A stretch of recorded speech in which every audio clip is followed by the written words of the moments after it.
here. So we'll just do this. This is, welcome, by the way, to the last finance presentation I will ever give. We've done it. We do a lot of stuff at Boise State. Hi, I'm Dr. from Boise State. And Adam is in here. He wasn't supposed to be. Did he have any fruit on him? Was he going to? Okay, if you throw fruit, you're out of here, Antor. We've been over this like every time we're together. I'll give you the best of this.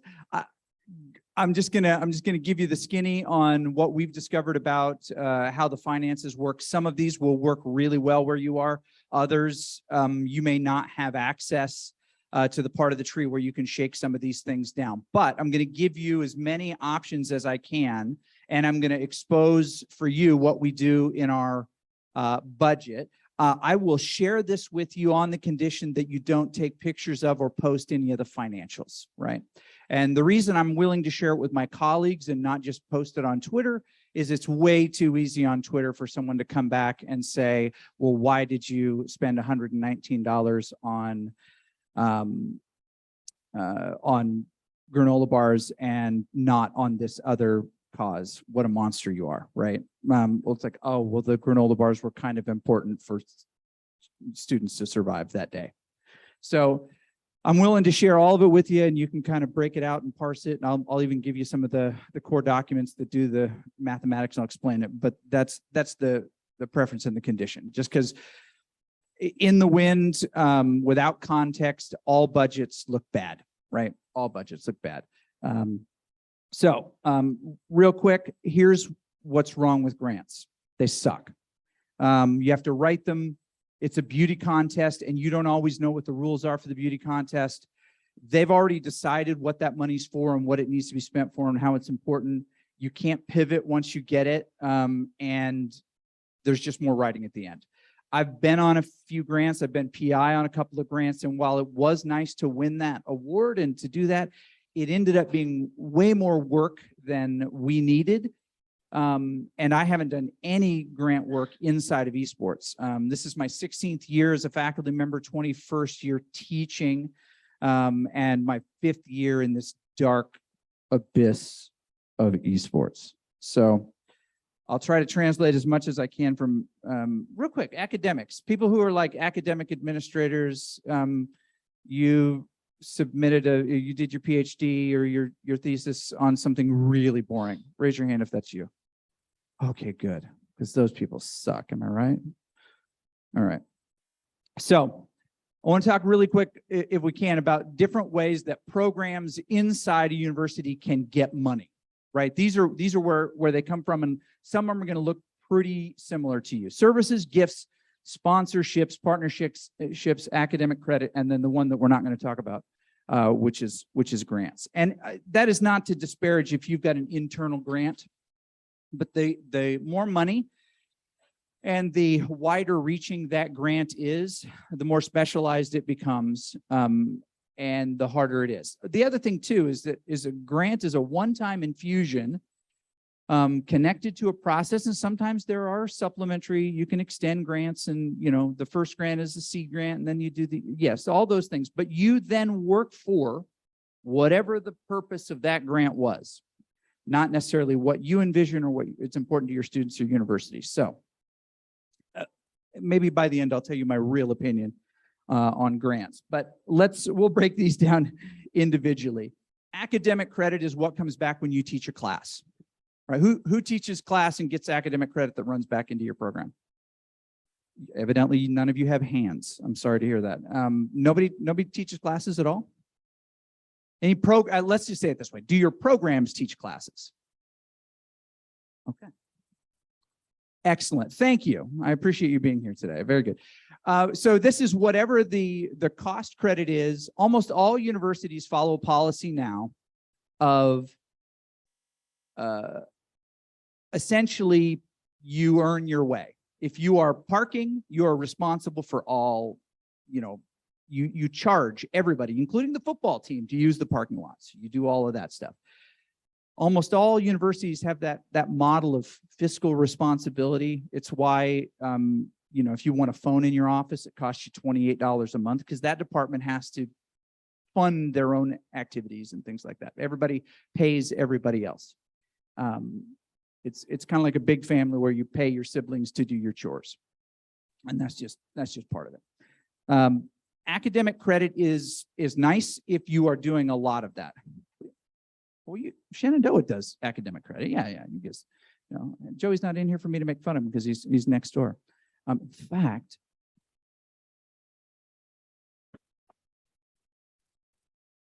there we go. Let's tell him to keep it down.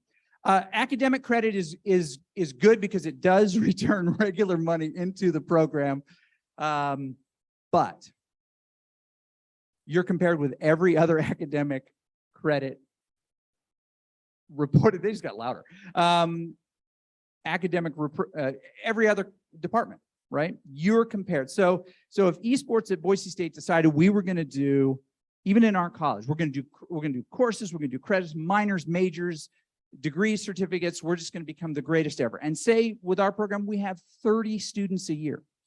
We will always be compared to games, interactive, multimedia, and mobile, which is the GIM department, which is part of the same college. They have 350 students. We're always going to be in competition with them. And what we do is great, but when program prioritization rolls around, is that a big deal? At your university, academic credit may be a great way to get money in. The very first, second year we did this, we did what was called lifetime esports.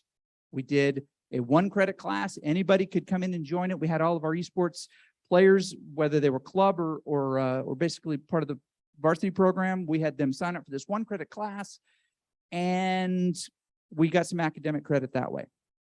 It didn't work well. For us, it didn't work well. I haven't had to submit grades in about 3 or 4 years, and that's been kind of a good thing. It was tricky. It was even pass fail, but just having that as an instrument wasn't as valuable as other ways that we could use our time. So let's run through some of these. Sponsorships. Sponsorships are direct sponsorships where someone's going to sponsor you to be connected to your program. If your school has a football team, raise your hand high. Basketball team. Beach volleyball. Let's go. All right. That was 100% a plant for Florida Southern. Yep, and they're pretty good. They're pretty good. They're really tall. They're really tan. Yeah. Okay. So sponsorships are a great thing, but almost in every case, a sponsorship requires that you get a sign off from whatever your version of this department is. Some of you have a university partnership. Some of you call it advancement. Others are, the Office of Innovation and Opportunity. Everybody's coming up with a different name. That is part of what happens. And in almost all cases, and I realize I didn't put an MOU up here, but I'll make one available to you. In almost all situations, you carry forward the entire agreement to them, and they perform the checks and tell you everything that's wrong with it, and they make you rewrite it and do it again. Sponsorships are wonderful because some require this kind of legal handoff, and sponsorships are big one. I'll show you some of those in just a second. Partnerships are very similar, except that they're a little bit more hand in hand. We've got a couple of these, and I'll tell you exactly how they work in just a second. So we have some agencies, organizations, or otherwise cannot technically sponsor a university. They real quick, show of hands, who's at a state school? A state school, okay, and who is at one of these filthy nonprofit or the private schools? You fancy little, okay, fine, whatever. Partnerships are really just sponsorships that aren't called partnerships, and there's a little bit more back and forth. We'll explain what that is in a second. Gifts are wonderful. And gifts, a number of you, real quick show of hands, and everybody look around real quick. Who has received a gift in their program from a donor or an organization? There's like, here you go. Excellent. We try to structure almost every one of our ongoing partnership, sponsorship, deals to include a portion of gift. And I'll explain that here in a little bit when I show you like full budget. But essentially, a gift is wonderful because it does not require any tracking of have we fulfilled our obligations, if that makes sense. The benefit of that is the money comes straight in. It doesn't get taxed. It doesn't get, nobody pulls their percentage out of it. It's just a gift to your program, to the university. And all of these, sponsorship, partnerships, and gift, can come in two forms: cash, which is the best form, or in kind. We received a lot of in-kind donation in the very beginning, and that's not people just like taking their old 486 and like, here, drop it off. You guys want to play? You could probably play StarCraft on that. Well, maybe not StarCraft, Warcraft 3. And it was not that stuff. It was close. But that is part of the if you don't buy it, you do sidestep usually your state contracts and those things that you have to buy through a certain person, a certain thing. Are all y'all Coke campuses? Anybody a Pepsi campus? Oh, very nice. Anybody an RC campus? All right, you always hope to find one. I always hope to find one. And then there is the secret category, which this is why you came. Services. There are departments all over every single campus that offer services. If you have a service, you don't have to worry about gifts, partnerships, sponsorships, or any of the paperwork that comes with any of that. You offer a service. The bowling alley. Who's got a bowling alley on campus? Y'all don't have bowling alleys? You're living in a third world country? Who doesn't have a bowling alley? They know all about, the student union building knows all about offering services. Who's got a rec center? They know all about selling services. You can rent out the courts for a party there. Almost every department on campus has the ability to essentially sell services. Some of our biggest partnerships come through as services, not partnerships, sponsorships, or any of the extra legal oversight, because we can charge a specific amount for what we do, and then we can collect that amount and bring it in through normal pathways, and it doesn't get pulled apart with contracts. It's like we are selling a service for this amount of time, for this amount of money. We don't even have to have a menu for it, although we kind of have a secret menu, kind of like in and out. Okay, here's part. Again, please don't take any photos, but I'll explain it to you. This is what we call the waterfall. This is our ongoing annual budget for Boise State Esports annually. And I manage this, and Adam is feverishly writing because he has to update his document now. And he knows what I'm talking about. But this shows you essentially annually what, and there's the second part of this, I'll show you in just a second. Annually, every part of what we do and where we get it. Sponsorship. The service one is event broadcast. That's essentially where we categorize our service. In-kind sponsorship, Twitch, and yes, that is what you will make on Twitch.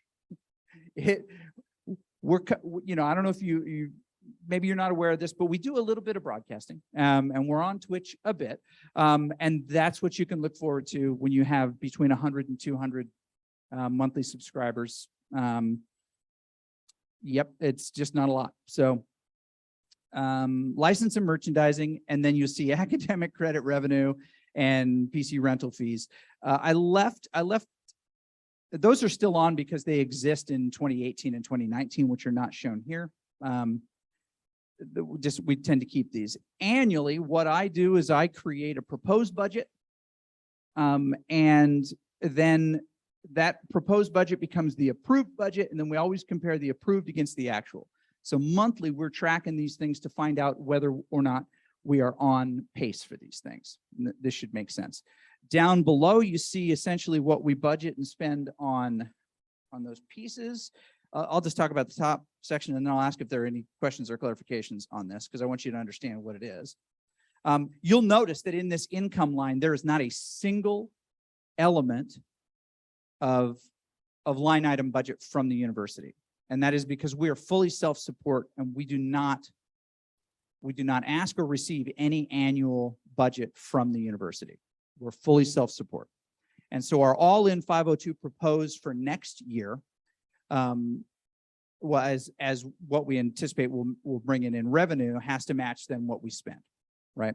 And you'll see in a second, it doesn't quite. So down below, you have faculty. There's only one of us right now. Permanent staff, that is our other full-time employee. Esports staff temporary. This is a line, if you're familiar with it, there's almost all universities have a line called temp non-ben. And if you've got the money for it, it's a temporary non-benefited employee. And we just budget for 1 or 2 people in that position. It's up to a certain amount of hours before we have to roll that into a line. We have to get permissions for it. A job code has to be created. I want you to know that all of this ridiculous, stupid jargon that I'm spilling, I did not have to know 5 years ago, and I'm kind of pissed. So I don't like that I have to know what a temp non-ben is and a job code. I swore I was never going to be an administrator, and here I am. Wow. How long was I gone? There was some time worth there. Okay. And then esports supplemental pay, that's typically bonuses or things like that relative to what's going on. And then student salary. And I think we're going to raise this again. As you can see, the FY22 actual, gosh, that just sounds like such a nerdy phrase. I'm so sorry. If you look in the FY22 actual under student salary, we overspent. Yeah, we're relying more and more on supplementing student experience with pay because we can tap a couple of other resources to make that money go a little bit further, not the least of which is work study. Anybody who qualifies for work study, the second question in the job interview is, what is your current heart rate? And then they're hired. Let's go, work study. And then fringe, we don't control, that's calculated. And actually that fringe will be incorrect with some of the updated numbers. Okay, these are the program expenses. These are scholarships, equipment, coaching and casters, and I'll explain how we cleverly put people out of work regularly by doing that. Gear and clothing, yeah, memberships, which include NACE, and we pay an ECAC membership because we really enjoy that as a programming piece. There's some other ones, I don't remember what they are. Software licenses, which we overspend on every year. Events and pricing, which we rarely ever spend all of, although we did last year, I guess. Facilities, which we have almost no control over. I realize that the years are not part of this, but proposed, approved, actual, the two are the current year, essentially. So conference fees, marketing, which would probably need to be, and then if there's a carryover, what that carryover is, and I can explain that in just a second. Any questions about either of these two? Come on, fire away. Bring in the tough ones. Yes. That's a great question. So the agreement always is, well, we're going to be in the black. But this year we ended up qualifying to take two of our squads, actually 3, we only took 2, to CECC. That sounds like a humble brag, but when we made it, I was like, F. We don't have that budgeted. But I wanted that student experience, but Atlanta was not cheap to go to when you're in Boise, Idaho, because you have to take first, I mean, like a mule train is the cheap way, but if you like spring forward to get there faster, the wagon train all the way into town. And then steam train, that's how we get around. But the college agrees to manage that.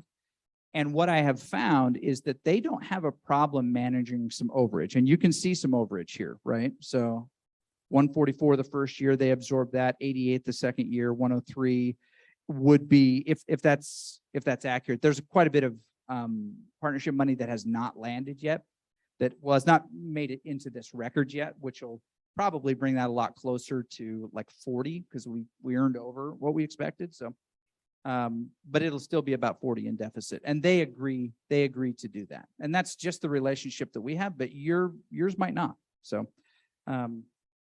yeah, everybody has a different benefit in different places. Yes, in the back there.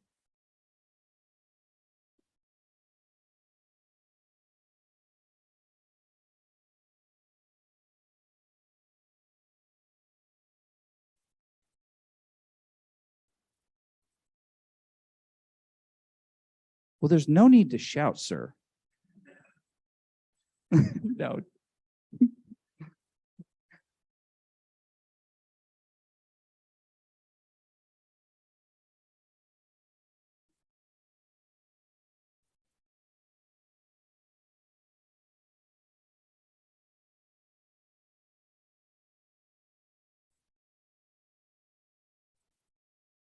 The actual is what has been received.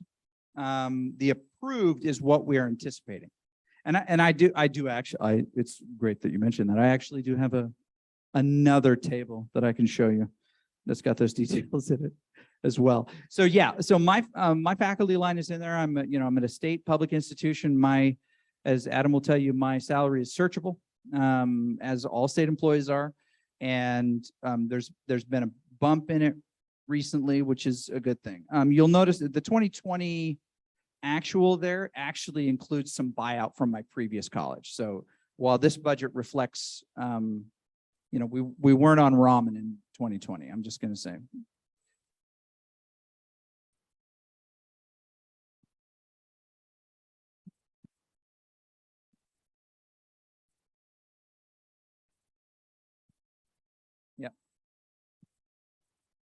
Yeah, so all of our salary associated with what we do is tied directly to this. So we do have access to services. We don't have to pay for those admin services. For example, the college has an admin 1 and an admin 2. An admin 2 is essentially like a business manager.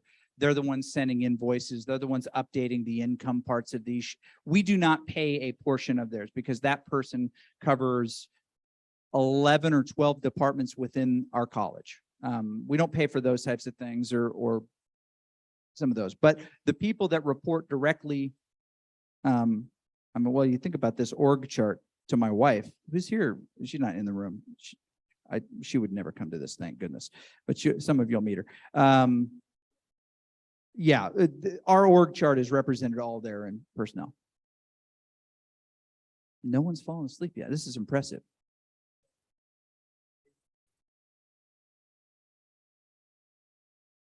Yes.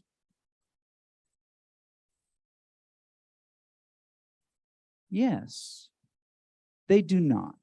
So there are, not at our school anyway, right? We do pay for a lot of those types of services, but honestly, it is more valuable for the program for us to give those away for free and have them use them for free than it is, and to make it on those posters, than just about anything. There is a cardboard standee of me in a meme pose covering my face with some piece of plastic at an event with a headset on that is just migrating around campus. Heaven knows what has been done with it.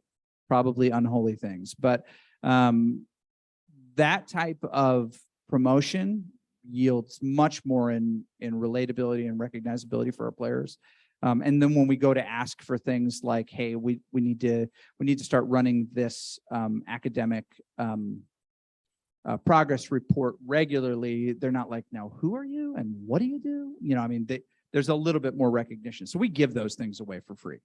But if you can get some money for it, do it. All right, you want to see some more numbers? I know you do. I know you do.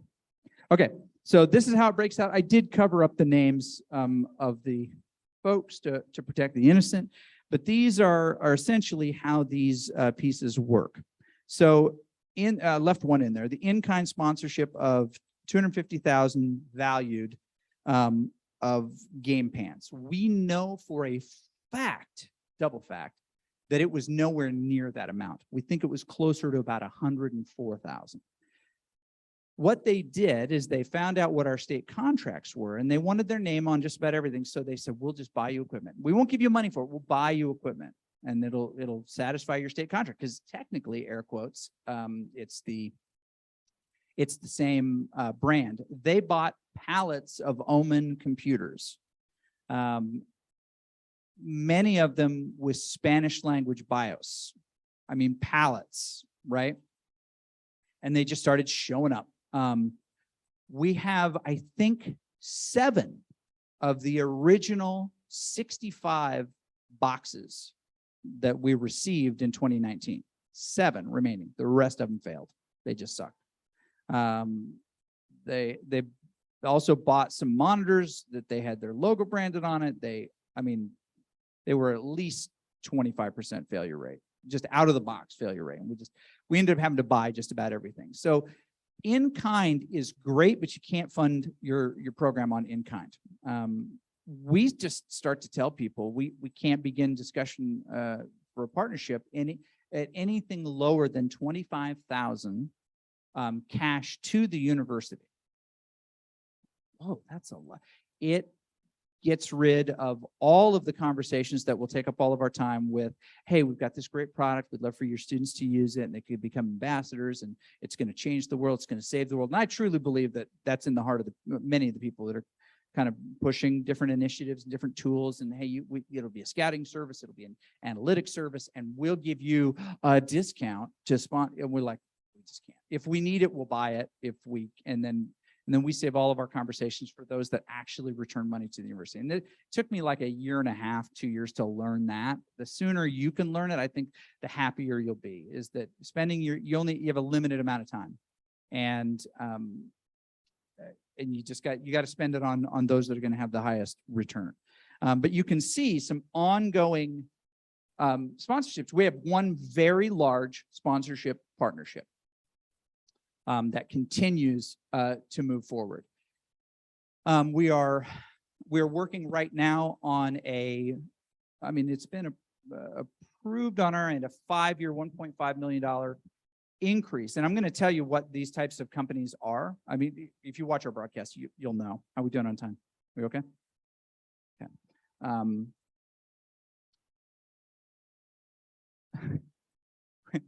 What would be funny is let's finish early and let's raid the one over there. Okay. So it is our biggest one. It happens to be a local regional bank, multi-state but regional bank called Idaho Central Credit Union, and they have a number of initiatives. They name a lot of buildings, and they were not so summarily just replaced as part of the athletic budget. Learfield just found somebody else that they had connections with in another city. They brought in somebody, and they brought in a bank and said, you're not going to advertise with us anymore. We have somebody else who's asked for exclusivity. They didn't even, so they were mad. They were like, well, we have to stay connected to Boise State. It's part of our plan. Well, let's meet the esports folks. We actually reached out to them after they had the door slammed in their face. And there's nothing quite as powerful as breakup hate. So we've been able to do some really fantastic things for our kids with a little breakup hate. So they continue to fund what we do. Now, I talked about gift and sponsorship, and so they are a combination gift and sponsorship. I asked for $150,000 of whatever they submit to be directly for scholarships. That is the most important thing to me. If we had not gotten scholarships 2 years ago, I would not be doing this. I wouldn't be standing here. I'd be working 24/7 like I used to as a faculty member, 24 hours a week, 7 months a year, teaching classes and not answering your emails, because that's what we do. But they came through, and we've been able to benefit some amazing people's lives moving forward. So you see, I'm struggling to remember. I covered them up. I can't remember what some of these are, but some of these are essentially just different types of partnerships. Some are direct sponsorships. They're a broadcast sponsor. Others are, I think the 46,000 is one that we offer services to. The 34 is one that we offer services to. As I'm looking down that column, a couple others are just like individual one-off cash to the program to do a thing. So, and I'll explain what some of those are. Any questions about this incredibly nebulous sheet here? You already had your question. You want to use it already? I'm going to go here first. You think about it. You think about your decisions here.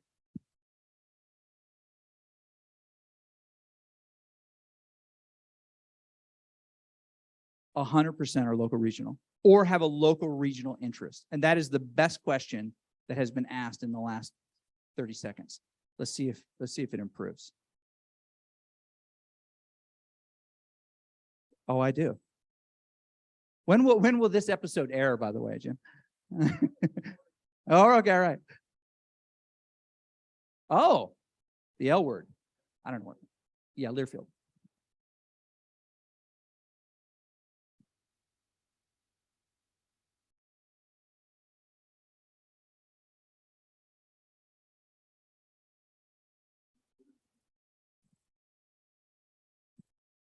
Oh, we get a lot. We get flowers pretty regularly from athletics. Interested.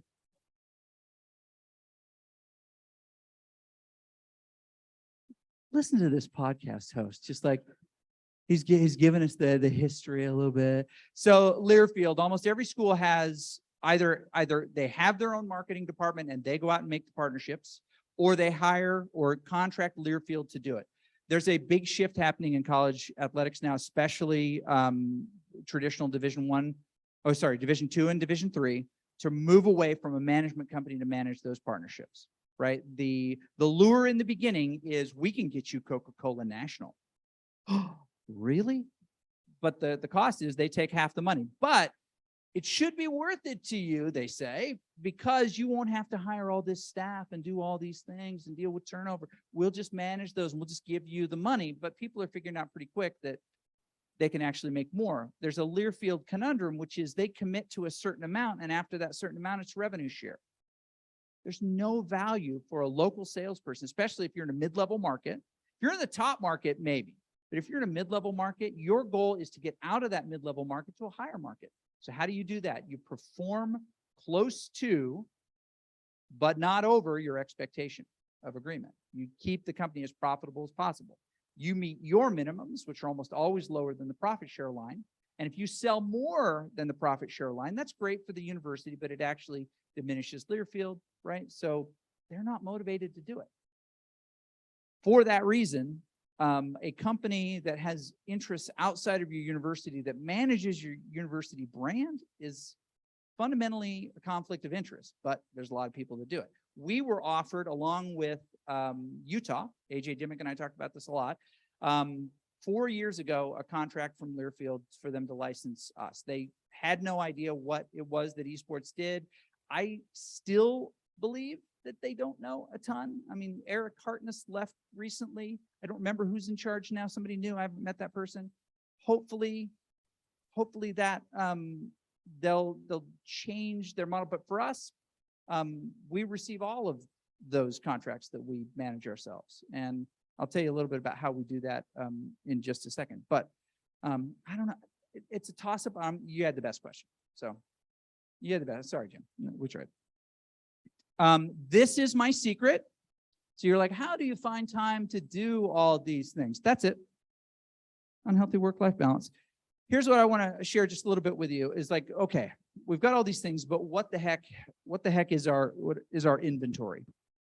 I think it's really important for you to begin with what in the world you have as inventory that's sellable. Raise your hand high if you've got a, whatever you call it, an arena, a battleground, a pit, a place where your gaming computers are, where people can come in and play. Raise your hand really high. Okay, that is a piece of inventory. It's actually a multifaceted piece of inventory because you can sell access to it as a service. You can also sell signage in it, which is not nearly as valuable unless that person has a vested interest. Remember when you used to sell candy bars or jerky or wrapping paper, used to walk next door, right? That person had a vested interest in buying from you because you were adorable. I bet you Adam was good at that. Oh yeah, he just walked next door. Mrs. Brendanowitz, I'm selling wrapping paper. You still do that? I was gonna say, based on what the going rate in this industry is, you might want to start. But that person had a vested interest. There's some of that inventory that you can sell easily. They're like, yes, we'll give you $1,000, put the name on the wall. You'll need university to sign off on that and branding on that, but that's inventory. If you want to make money for your program, start with what in the world you have to sell. And we break down, I mean, you have to look in the mirror at some point and go, what the heck are we? To other people. Most of the time, you're essentially a Dave & Buster's, right?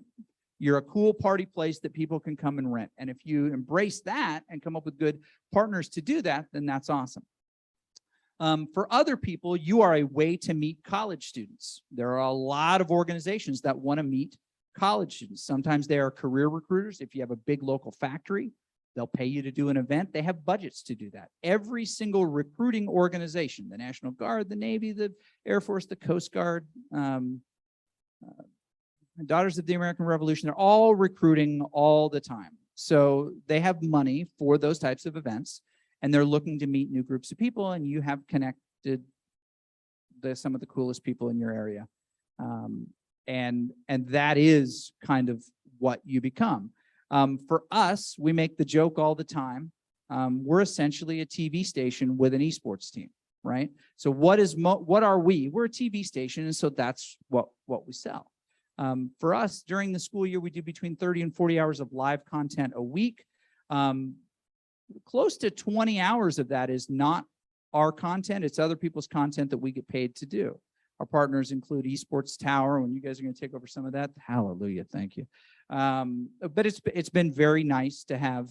It doesn't fill our whole budget, but what it does is give us a little bit of insulation. The thing I didn't mention, the value of chasing some partners, even if you have a line item budget from the university, the value of chasing partners is insulation.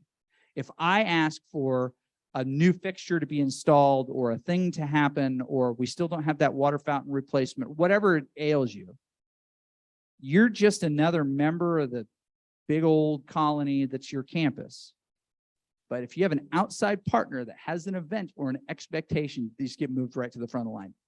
Partners are insulation, right? They're insulation against getting your space taken offline, against getting counter scheduled. Oh yeah, well, we need the entire building that day for whatever the event is. Inventory is only part of it, but begin with figure out what you are and who has value for what you do.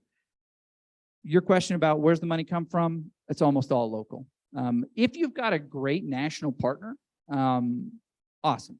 We had some success with Omen. We had a 3-year deal. It was $100,000 cash in the door. We agreed to buy 40 more computers. We did buy those 40 more computers. It won't surprise you that that total was about $330,000, right? So they kind of gave us a discount, but they sell them at full rate. So that wasn't, it looked great on paper, but in the end, it didn't benefit us as much as other things. Many of those types of arrangements come at a cost. And most of the conversations that we have with large nationals, endemics are not the way to go. Some sports drinks are the way to go, but know that they're not looking for anything long-term. They're looking to pay for an event. And so if you can schedule reoccurring events with whatever your Monster, your Red Bull, whoever does the distribution locally, and they want to do an event where they can get a ton of impressions, tie them in on your state tournament, tie them in on your camp, whatever, whatever it is. Those types of organizations, national ones are not looking to support local outfits, but local ones definitely are.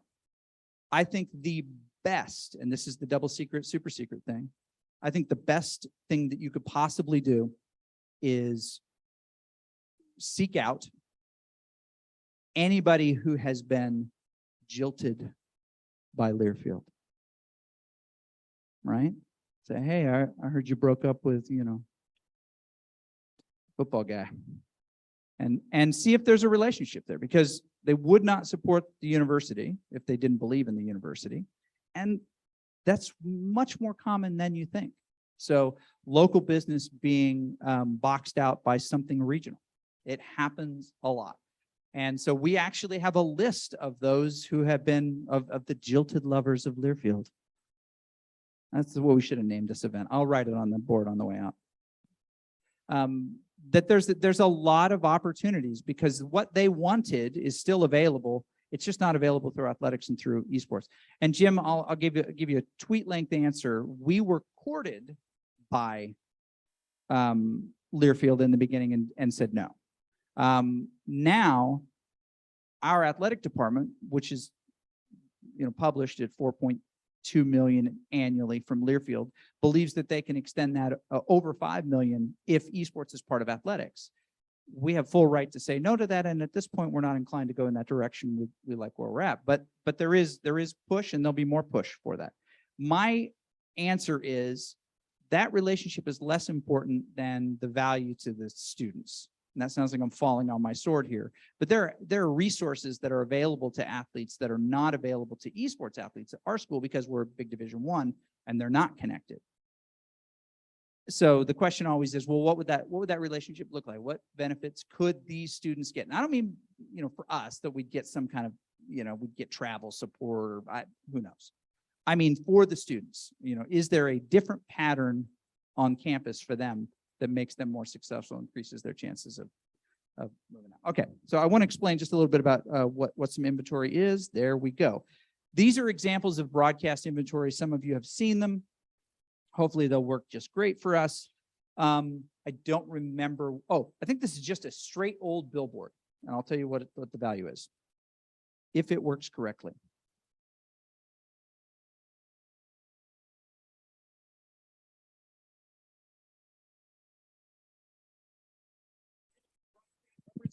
By the Idaho Army National Guard, who invites you to take your impressive critical thinking skills into real time. More than 10 jobs offering a $20,000 bonus and your degree of choice paid for. The Idaho Army National Guard is the best team out there. Reach out on Twitch at iGuard Gaming. Early 5-1 victory there for Boise. Son himself on Boise State. And some. Okay, so that piece of inventory, what is it? What? It's screen time, exactly. But it's a combination of what two things? Picture, 3-sentence paragraph, right? We can mark the number of impressions that those things get. We can actually put a value.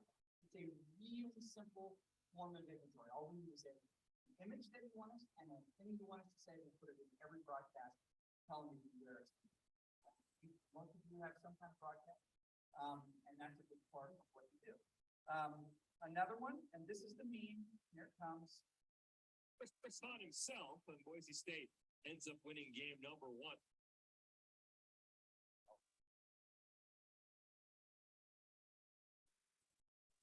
And it's right in front of that goal, and Worley manages to get that clearance. This is wrong. Oh, I've broken it.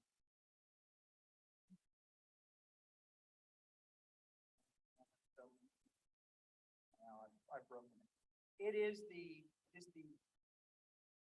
painfully obnoxious, started as a meme. Taking on Washington State. I think if they figure things out, we see a little bit.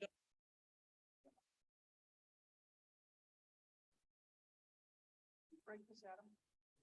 Taking on Washington State. And I think if they figure things out, we see a little bit double commits from Bay. Taking on Washington State. I think if they figure things out, we see a little bit double commits from Baynock and Instinct at times. They both kind of have that.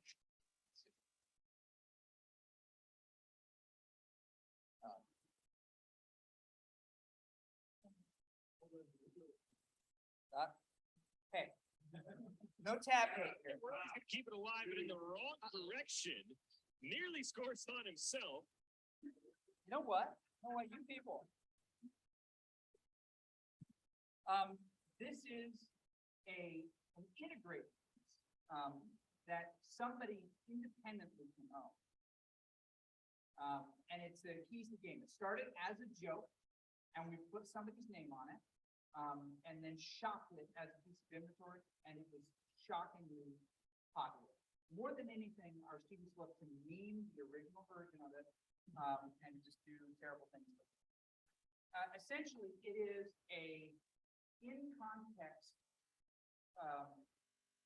semi-procedurally generated speech where we teach the audience about what's important to you.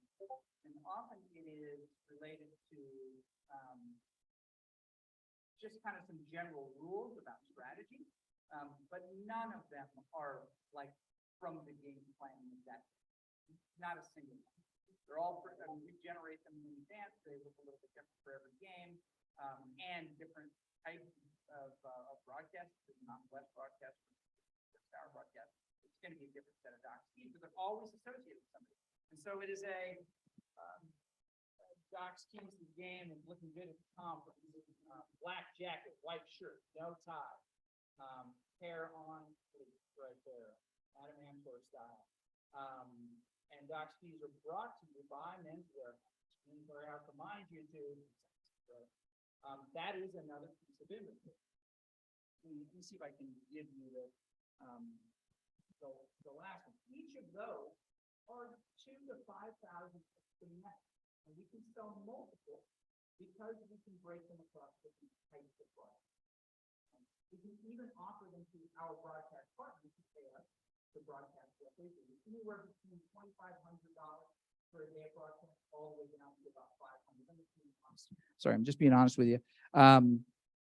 Because if we commit to like 30 to 50 broadcasts in a year, that's something we can aggregate over the span of it. All right, let's see if this one actually shows up when it's supposed to. And the last one are related to social media. So we have we produce replays during the broadcast. Please work for me.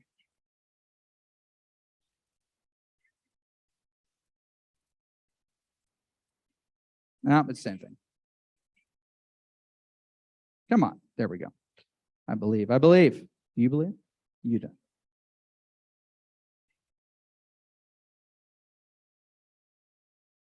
No, it's not going to give it to us. So let me see. I'll see if I can edit it. It's time for me to do it. Essentially, there we go. It is, oh, I know how to do it. It is essentially what we produce and then create on social media for them. It takes a little bit more work. It's certainly worth a little bit more money. Let's see if we can do it right here.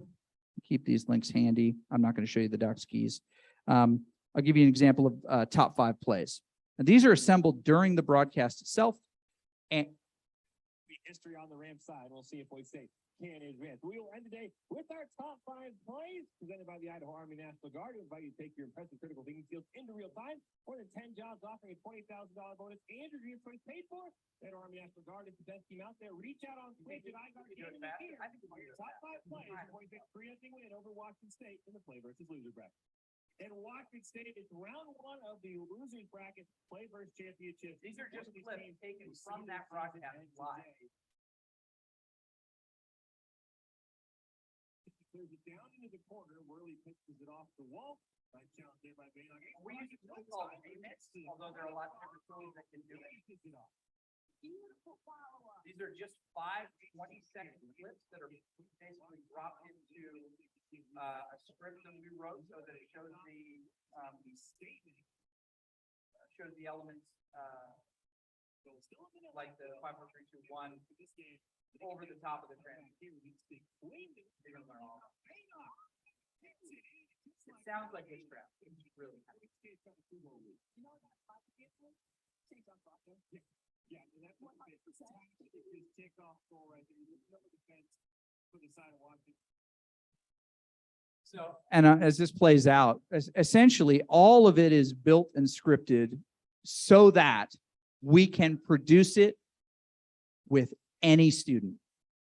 Any student. It has to be. We don't edit in post. We don't pre-edit the vast majority of things because that is incredibly expensive in time. What we can do is we can be clever live because, you know, with your students, once the event is over, they don't want to hang around for 2 hours and edit a thing. We had to come up with some strategies to be able to do this. But whatever your inventory is, you have people locally interested in participating in what you do. And I'll give you the absolute secret of all secrets here in just a second. I was just waiting kind of for the end graphic here. Basically, it's just an end card graphic that they like. Here's the method of selling sponsorships. Don't make a menu of what you offer. Don't send a pitch deck. What? Don't send it. Follow me here. Don't do anything that would possibly eliminate the opportunity for a conversation, because the conversation is never about what you as a program want. Every person you talk to has a mandate. They have a thing that they're looking for. They have a thing that they can do. They have a price limit. And so our first question always is, what are you trying to accomplish? What's your win condition? When you report to your boss or to your board or to whoever, what do you report? What are some examples of things you've done? What have been wins? What is your win condition? And then if we find that there's a way that we can support that win condition or offer them something they hadn't thought of before, then there's a conversation. But it's never about, I mean, if the conversation is, well, we need 100,000 to do this and this, and their budget is 85,000 all in, and they were looking to maybe do something for 15,000, the conversation's over. It doesn't matter what you wanted. The conversation can't continue. So we always try to find out, where are you? What are you trying to accomplish? And is there a good blend between what we do and what our students need and what you need to accomplish? And if there is, then we probably have a partnership. And if not, then we probably just have a friendship, and that's okay too. But those are most of the conversations. I'm a terrible salesperson because I start with the question of, what do you want to do? What's the max you can do? What does it look like? Versus I think what real salespeople do, which is something much cooler and much higher. But my 65% of my job description is as a head coach, and it's about managing the students and their welfare and their success academically and competitively, and managing a staff. 35% is everything else: managing the building, managing the machines, some partnerships and some money. And that's what I have. I'll answer any questions that you have. I will make available, if you'll ping me on the Discord, I'll just send you the Excel file or the PDF version of that Excel file, which breaks down all those details, and you can look at it. And I'll answer lots of questions after this, but this was my last financial presentation / panel ever. Sound good? And you are all here. And Adam has a door prize for you on the way out. He'll surprise you with it's probably a glass of water. There's probably a cup that you can fill with water. Any questions on the way out? Yep.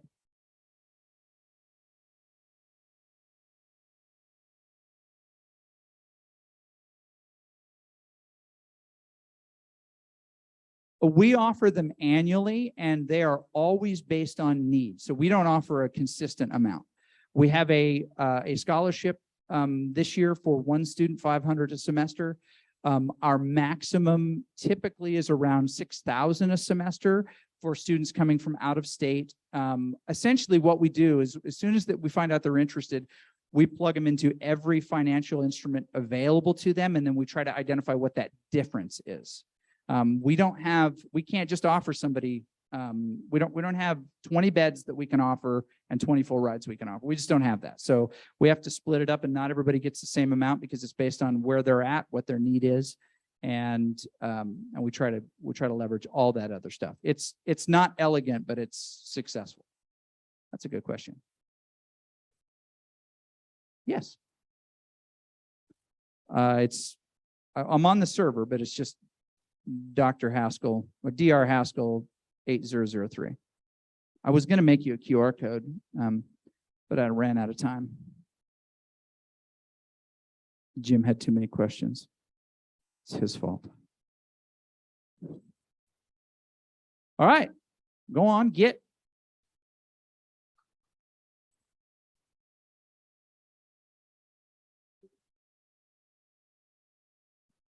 No one should get applauded for talking about money.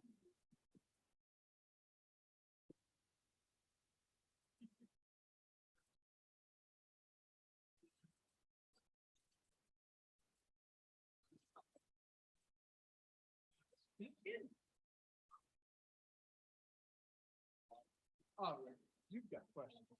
I like how you just go straight into Bob Costas. When you were a child growing up in Brooklyn, did you oh, come on. It's true, yeah. You're falling apart. You're falling apart. Yeah, I mean, we're being heavily. Thank you very much.